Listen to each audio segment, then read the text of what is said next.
Nshingamateka Tuganiriza hose Muze tuyihaye Tuganiriza hose Abarongozi bayo Ndabaramukije ndabaha n'ikaze muri kino kiganiro mutegurirwa n'igisata kijejwe kumenyesha amakuru n'ubuvugizi mu nama nshingamateka. Muri kino kiganiro tubashikiriza ibikorwa abubahwa abashingamateka babandanya kurangura muri risasa risanzwe rya ndamukiza uyu mwaka wa 2026.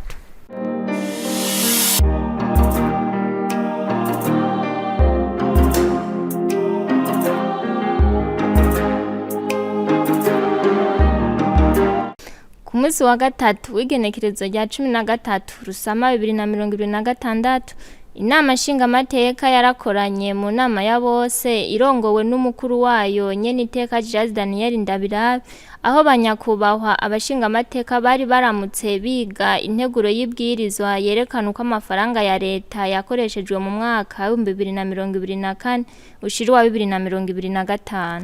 Nkuko vyashikirijwe n'umushikiranganje ajejwe ikigega ca leta no gutunganya ubutunzi bw'igihugu Arendi Kumana yari intumwa ya leta mu nama nshingamateka mu mwaka wa 2024 ushirwa 2025 w'ikoreshwa ry'amafaranga ya leta igihengeri kingana n'imiliyaridi 521 imiliyoni 175 ibihumbi 236 n'amafaranga 708 y'amarundi yasubiwemwo ku mafaranga y'amarundi angana n'imiliyaridi 449 imiliyoni 609 ibihumbi 658 n'amafaranga 43 yarasanzwe ategekanijwe nukuvuga ibice 13 n'uduce 73 kwijana. Ni mu gihe amafaranga yakoreshejwe yose hamwe angana n'imiliyaridi ibihumbi 575 imiliyoni 660 ibihumbi 779 amafaranga 125 z'amafaranga y'amarundi ku miliyaridi ibihumbi 4 n'amajana imiliyoni 396 ibihumbi 516 n'amafaranga 79 zari zategekanijwe hakaba hagabanutse imiliyaridi 343 imiliyoni 264 ibihumbi 263 n'amafaranga 46 z'amafaranga y'amarundi angana n'ibice 6 n'uduce 76 kwijana. Amafaranga nayo yinjiye mu kigega ca leta avuye mu makori amatagisi n'imfashanyo yavuye ku miliyaridi 326 zirenga zari zategekanijwe aja ku miliyaridi ibihumbi 4 n'amajana zirenga z'amafaranga y'amarundi nukuvuga ibice 8 n'uduce 97 kwijana. Banyakubahwa abashingamateka bakaba barashimye ico cegeranyo. Twabonye ko bagize effort kugira ngo ivyo bintu by'ama SPP, ibintu by'ama hôpitaux, ibintu by'ama commune, ibintu by'aba partenaires byinjizo mwagemo ni biharuro. Nubwo twabonye ko ibintu by'aba partenaires bidashemeye mu mahera y'amarundi kweri kani make cyane. Ni make cyane ariko rero ntacu twabibonye. Kuko kuri kose twakubonye.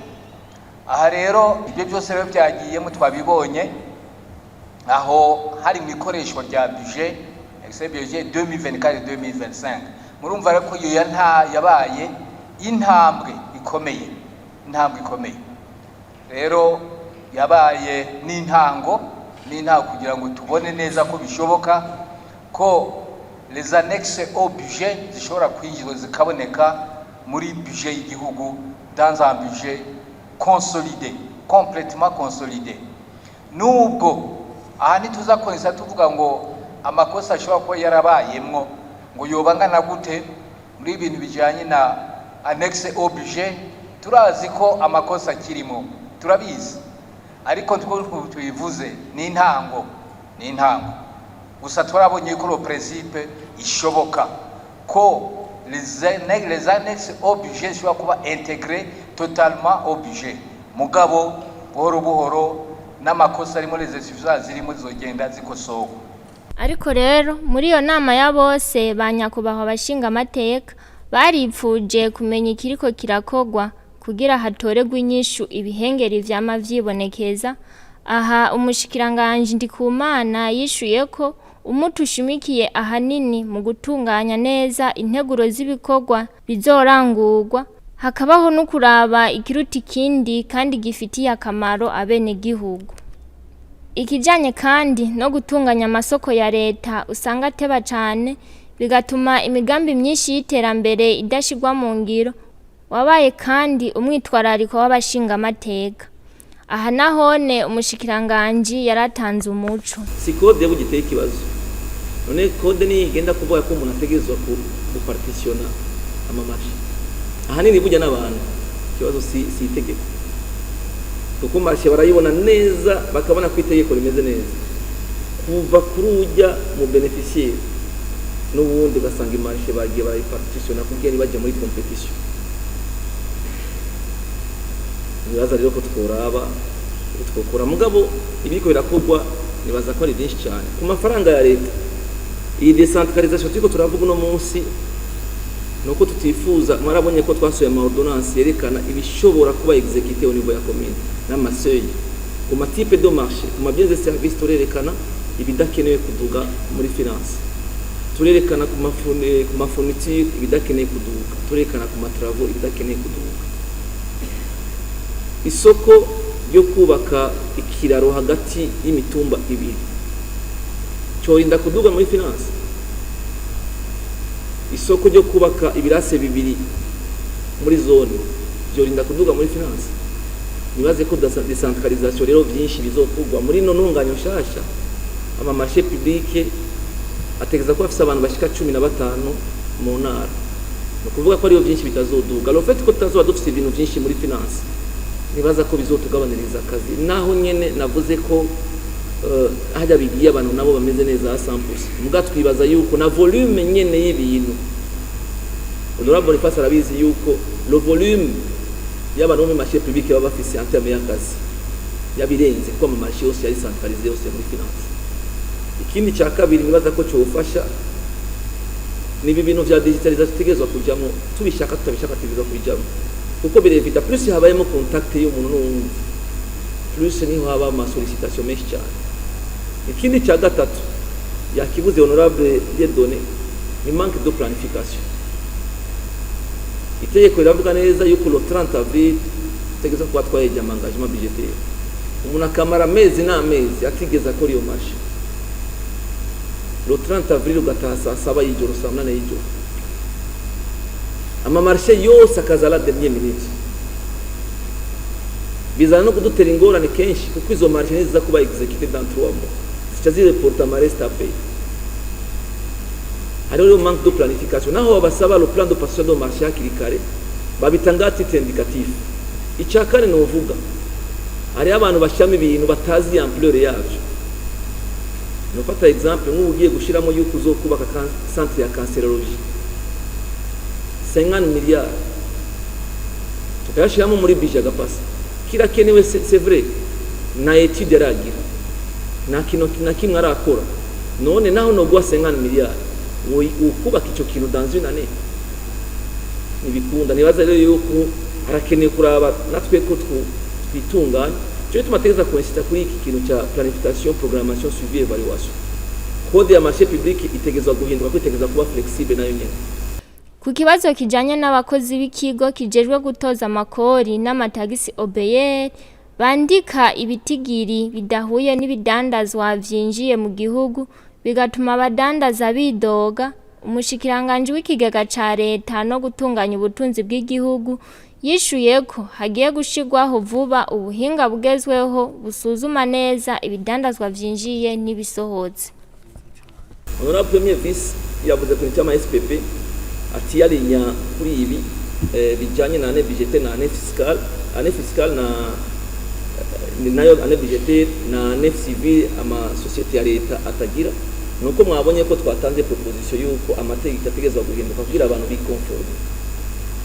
Na discussion yarabaye no muri commission, kuko kenshi yuko urabwira ama société avuga ati tweri nitubimenyereye ibyo tumenyereye kugira année civile, mwebwe namo mugira année budgétaire ariyo fiscale. Bavuze ati mbega mu Bwongereza bigenda gute kuba afite system nyinshi, mbega muri Tanzania bigenda gute ku masosiyete ya leta. twige ingene bigenda n'ibyo byohinduka bihinduke kugira turabe ko bokwiyarinya muri ivyo turiko turakora. Ikindi mwavuze ni kijanye na yuko leta ibaho kubera amatagisi, nivyo kuko abadandaza bidogera yuko obere bandika bike ugasanga abadandaza badandaza byinshi. Nibaza ko mwashatse kuvuga ko muri obere ikameze neza barekura nuko magagaje kubyorosha yuko baba bajya igiturire cyanye kuko barekura bikeyi ibyo bategereza kudeklara. Ni bimwe ko turavuga bya akaranga mutima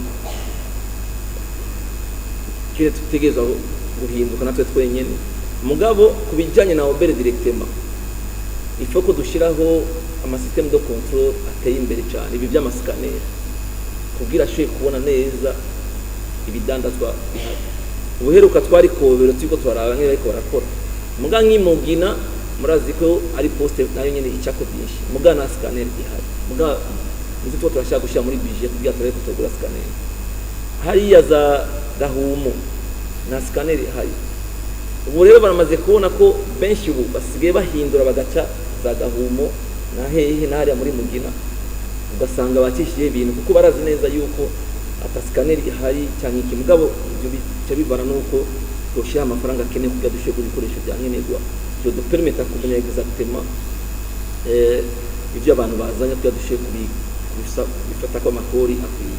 Nayo ku mashirahamwe ya leta atari karatanga umusaruro ngo yerekana amafaranga yinjiza, umushikiranganje Arendi Kumana yavuze ko ubu bariko baratunganya neza kugira ashobore gutanga umusaruro ukwiye aterere mu iterambere ry'igihugu uko bikwiye. Ime muri rusange ikicegeranyo ariko ndacinjiyemo nkaraba aya masosiyete a participation publique, hari amasosiyete ya kera simvuze mashasha atigera atanga igiharuro na kimwe. N'ubushobozi buke bw'abazitwara canke nakagagazo biriko birakorwa ubu. Uraza ko mumaze iminsi mukurikirana ivyo mushikiranganje yambaye ko arakorana n'abajejwe amashirahamwe ya leta, abo amashirahamwe ya leta bariko arakurikirana kugira tumenye umusaruro wayo. Ivyo nibaza ko biriko birakorwa mu kuraba kwanza aya masosiyete dusanzwe dufise yose uno munsi arafise amabwira aragira amayeta finance muga muri uno mwaka muzobona yuko amasosiyete menshi yagiye atanga amayeta finance. Ukwezi guheze kwa gatatu apana kwa kane guheze turashobora kubona amadividende yigiye muri uno mwaka. Ndavye muri Brarudi aho twinjiye ndashobora kuyabona, ayo twinjiye muri Bankobu ndashobora kuyabona, ayo twinjiye muri Sokabu ndashobora kuyabona. Nibaza yuko igihe tuzogaruka ngaha muzobona karusho ukungena amafaranga yagiye arinjira dufatiye kuri ayo masosiyete ya leta. Ibiharuro biravyerekana neza ukwezi kwa gatatu yuko twashoboye kujana amafaranga menshi ajanye. Nibaze yuko ino rapport ino loi de règlement tuje gupresenta yerekana situation 24-25 muga muri 25-26 muzoronka umuco cyane kubijanye n'amahopito n'ama SPP. Nibaza yuko n'ama effort korakogwa mu bindi bisata byose bitandukanye aho twibaza ko amafaranga yo kwinjira muzobona na bijizozo ama annex yose azoba ari ama SPP yose. Inyuma yo gucijya nino impinyanyuro z'imero n'izimbitse banyakubahwa Nshingamateka baciye bemeza 100% integuro y'ibwirizwa yerekana uko amafaranga ya leta yakoreshejwe mu mwaka w'ibihumbi 2024 ushiri wa 2025.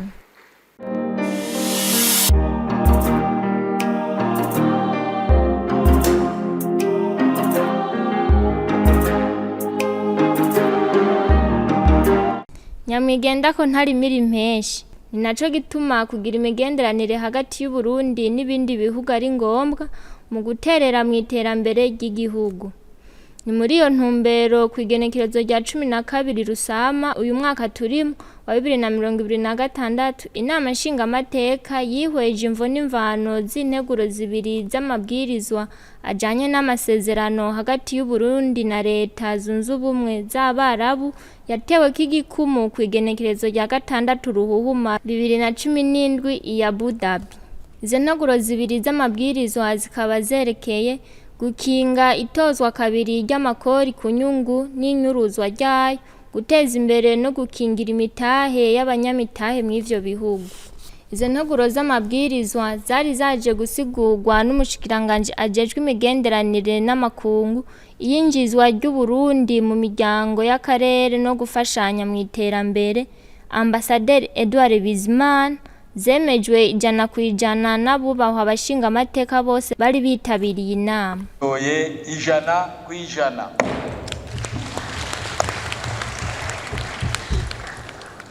Nk'uko umushikiranganje yabimenyesheje, ayo masezerano azotuma abanyamitahe bakorera muri ivyo bihugu bibiri bakingirwa n'amategeko, bazokora ibikorwa vyabo bigende neza atagutozwa ikori kabiri kandi atawushobora guhunga kuriha ikori aho yategerezwa kuririha. Nkuko nabivuze, ibituma nuko tugomba ko abakora imirimo yabo yo kudandaza canke gushora imari hariya bakora bisunza amategeko kandi bafise amategeko abakingira. Abarundi biwacu bagiye gukorera imirimo arabarangura canke arabadandarizayo nabo nyene badandaza bunguka kugira ngo bashobore guteza igihugu imbere batazimbwe badahenzwe, kugira ngo tubakingire dusange batanze amatagisi habiri kandi byategezwa kuba twarabateguriye inzira twaraciriye inzira kugira ngo ntitubananize. Muri iyo nama ya bose, abashingamateka barashikirije amakenga ku bakozi bamwe usanga bananiza abazana imitahe yabo mu Burundi. Umushikiranganje Edouard Bizimana ati ni ugushira inguvu hamwe abarundi bagwanye iyo ngeso. Nayo ku kijanye n'abarundi baja gukora ubuzi mu bindi bihugu bakagira ingorane, umushikiranganje yaratanze umuco. Hariho amasezerano menshi yagiye arasinywa cyane cyane ku bijanye n'ibiti hanahana y'abakozi. Mugabo turiko turaraba hirya no hino turumva yuko iyo abakozi leta bamaze kugenda bashitseyo usanga rimwe na rimwe bivugwa yuko bafatwa nabi. Mbega ubushikiranganje muri ico gihe bufise igikorwa icahe cyo gukingira abo bantu bacu baba bamaze kuja hariya. Iyo hari umukozi yafashwe nabi bitworohera kenshi iyo agiye aciye mu ishirahamwe. Iryo shirahamwe riba hari ibyo yiyemeje muri ministeri, hari ibyo riba carasinye. Ico gihe turamuhamagara gutwara iryo shirahamwe, nyene ishirahamwe tukamubwira tuti ibyo wasinye ni ibi, mugabo ntibiriko bigenda nkuko wabisinye, umukozi ariko amererwa nabi. Aha rero tugaca tubona ico dushobora gukora. Twebwe ku ruhande rwacu nka leta duca twitura leta y'ico gihugu arimwo, nayo ikaraba agence yamuzanye, kuko agence iri mu Burundi ikorana na agence iri muri ico gihugu, hanyuma bakabona guhanahana abakozi. Twe rero duca dufata ico gihugu twishimikije ubuserukizi bw'igihugu cacu bwabo n'ico gihugu, bakaraba bakegera ubutegetsi bakababwira bati ibyo twasinye ngaha biriko birubahirizwa, gerageza. Bagaca nabo begera iryo shirahamwe bakaribwira bati amategeko mwasinye ni muri ko marayakurikiza, none kosora. Aha rero hariho amafaranga batanga, amashirahamwe atanga ajya bita y'ingwati caution. Iyo umukozi agize ikibazo ari nk'ico gutaha canke bamuguriye itike itamushikana kuko birashika, ishirahamwe turamubwira turabibwira tuti riha iyo tike kugira ngo atahuke, ataririshe natwe ubushikiranganje buca bufata muri ayo mafaranga y'ingwati bukariha iyo tike y'indege umukozi akagaruka.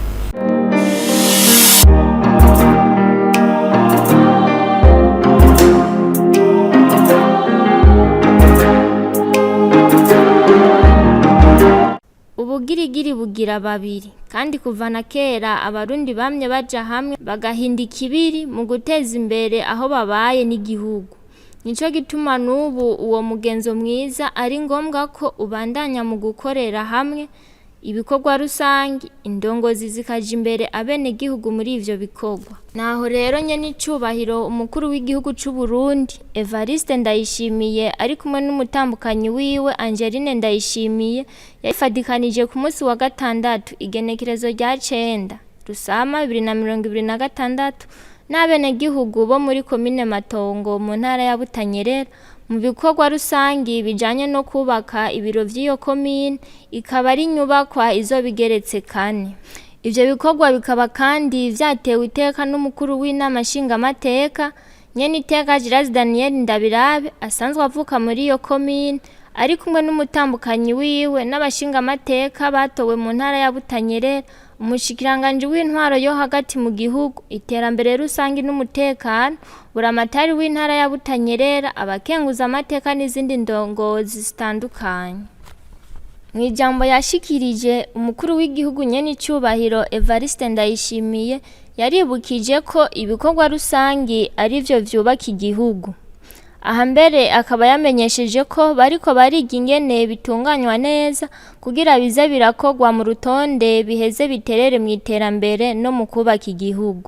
Ati ugushira inguvu hamwe no kugira ubumwe nivyo mushinge w'u Burundi bw'ejo. Ndabakengurukire kungene mbona mwese mwasidukaye niyonka muje kubikorwa. Ugira mwari mwaje kora mukuru w'igihugu mwaje kubikorwa. Mwavuze tuje kubikorwa rusange. Ibikorwa rusange rero twasanze ari byo vya mbere biteza imbere igihugu kuko bituma abene igihugu bashira inguvu hamwe, bashize inguvu hamwe barashika. Ni muri yo ntumbero mbere turiko turapanga neza. Tugira tubigire ubu mugambi utunganijwe neza ufise amategeko awugenga. Umugambi wo gukora ibikorwa rusange tugira amategeko abigenga. Bizogenda neza. Umunsi twabitunganije neza hamwe tumenya. Nk'ubu ngaha ndazi yuko hariho narigeze kubona igihe twariko twubaka irya stade. Baravuga ngo quartier niramukiwe. Ikazi kubaka ikagija kwibeto. Quartier yindi gakurikira, quartier yindi gakurikira. None wumva ibikorwa rusange tudashobora kubitunganya neza gushikaho twese umwe wese yumva ko atereza guterera agacumu kubumwe mu nyubako rusange zacu. Birashoboka. Twese rero dukora amako mu mpuzu ibi bikorwa rusange tubibandanye mbere tuduze umurego kurusha uko twahora. Umukuru w'igihugu akaba kandi yarashimiye Nyeniteka Gilles Daniel Ndabirabe, umukuru w'inama nshingamateka ku butwari bwiwe n'uruhara yagize kugira ngo ibikorwa vyo kubaka ivyo biro vya Komine Matongo bitere bije imbere. Shimire abantu bose bitangira iki gikorwa. Cyane shimire Nyeniteka mukuru w'inama nshingamateka ari imvukira ndazi yuko iminsi yose baraba kizigenza imbere. Aha ndazi yuko kugira abantu bose baterera ico gikorwa babanza kuraba neza. Kugira baraba musitaneri bavuga bati nanaka yaje sije nosigara. Hajya rero niwe kizigenza. None rero tumushimire tumukomera amashi. Ko haba honyene birakomeye. Ko haba honyene birakomeye. Jebire nivyo bineze. Mustaneri wa Komine Matongo Kanyana Janvier akaba yamenyesheje abari bahari ko kugeza ubu aho ibikorwa bigeze amafaranga amaze gukora kuri iyo nyubako angana n'imiliyoni 830 y'amarundi. Yanamenyesheje ko urugendo rukiri rurerure acahamagarira uwo wese abishoboye guterera kugira ibikorwa bibandanye bije imbere. Muri ivyo bikorwa haratanzwe kandi intererano zitandukanye zizofasha mu kubandanya ibikorwa vy'iyo nyubako. Aha twovuga nka Nyenicubahiro umukuru w'igihugu yiyemeje ku izina ry'umuryango wiwe amafaranga angana n'imiliyoni 20 z'amarundi. Umuryango wa bene Samuragwa watanze amafaranga angana n'imiliyoni 34 z'amarundi. Ishirahamwe ry'ubwishingizi BIC ryatanze amafaranga angana n'imiliyoni 5 z'amarundi n'abandi batandukanye.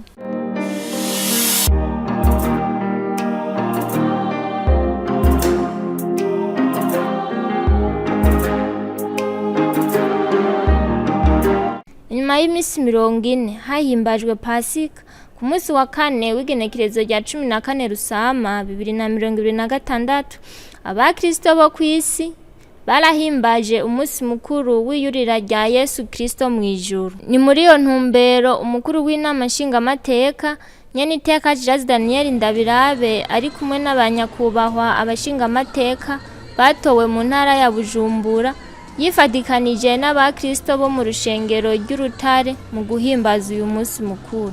Ijambo ry'Imana ryasiguwe n'umwungere Akimana Charles ryari rishimikiye ku nyandiko zeranda ziri muri Yohana 14 akarongo ka mbere gushika ku ka gatatu hamwe n'ivyakozwe n'intumwa rimwe akarongo k'icumi gushika ku k'icumi na rimwe. Aha ijambo nyamukuru ryashikirijwe ni ukwitwararika ivy'ubwami bw'ijuru. Ubwo nabwo kugira umuntu abwinjiremwo abwirizwa kuba afise urufunguruzo rugizwe no kuvuka ubwa kabiri, ukakira Yesu nk'umwami n'umukiza, kwizera Yesu, kuganzwa na Kristo, kumvira Yesu, kwicisha bugufi, kwihangana no gukora. Afatiye kuri ayo majambo, Nyeniteka Jirazi Daniel Ndabirabe yasiguye ko ubwami bw'Imana buri mu mitima y'abakristo buheza bukagaragarira mu bikorwa bakora, ibibi n'ivyiza. Iyo umuntu akoze ikibi aba yitandukanije n'ubwami bw'Imana, akoze ivyiza umutima urahimbagwa. Ivyo Imana ikora ibidukorera turi kumwe, kuko ibyo dukenera byose ibi bibona. Rero mu gihe iduhanura iti va hariya mu bibi, ikaguha impanuro nyinshi cyane twazumvise. Uwatwigisha yaduhaye code de conduite, aratubwira ati nimwigenze uku, icishe bugufi. None Imana ikitubwira iti nawe niwigenze nkanje, akarore nabahaye, icishe bugufi. Reka izo nzankano, reka uryanisha abantu, reka gusuzugura abandi, reka kwiyumvira nabi abandi. Muri politike bavuga bati kwama iminsi yose wiyumvira neza yaba urongoye. Ko muri twebwe nababwiye yuko hariho uruhande rw'ikibi n'uruhande rw'iciza muri twebwe.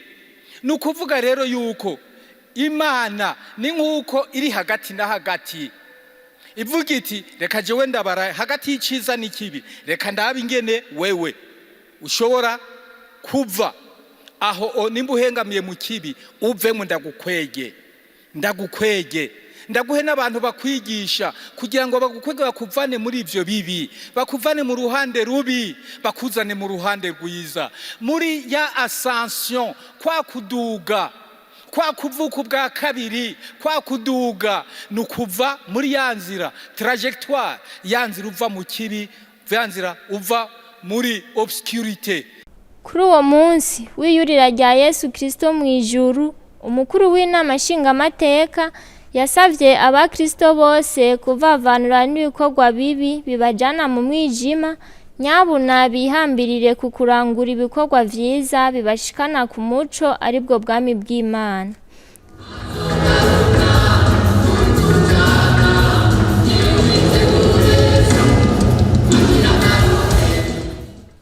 Aha ni naho dusozereye kino kiganiro. Turabashimiye mwebwe mwese mwagikurikiye, naho ubutaha.